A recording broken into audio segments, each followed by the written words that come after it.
Good morning সবাইকেই, শুভ সকাল। আর ঋষভের চ্যানেলে সবাইকেই স্বাগত। তো সকালবেলায় প্রকৃতি দিয়ে স্টার্ট করলাম ভিডিওটা।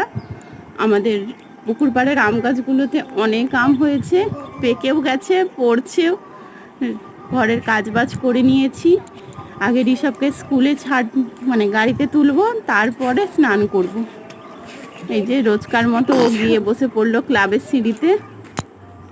গাড়িটাও চলে এসেছে, তো ওকে এবার তুলে দিই গাড়িটাতে।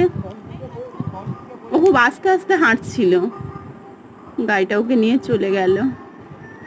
তিল কাটা হয়ে গেছে, এখানে তিল রোদে দেবে, তাই পেপারের মধ্যে তিল রোদে দিয়েছে। সূর্যের আলোটাই বাড়িটার উপরে পড়েছে, কত উজ্জ্বল, তাই না? আর এই দেবদারু গাছে এই যে দেখুন একটা পাখির বাসা, আমি আজ খেয়াল করলাম। আর টগর ফুলের গাছটাতে অনেক ফুল ফুটেছিল, অনেক তুলে নিয়েছে, তাতেও এতগুলো ফুল আছে। আর ওই একটা আম পেকেছে হলুদ হয়ে, ওই ওপরের দিকে দেখুন, ওই যেটা, এই আম গাছের আমটা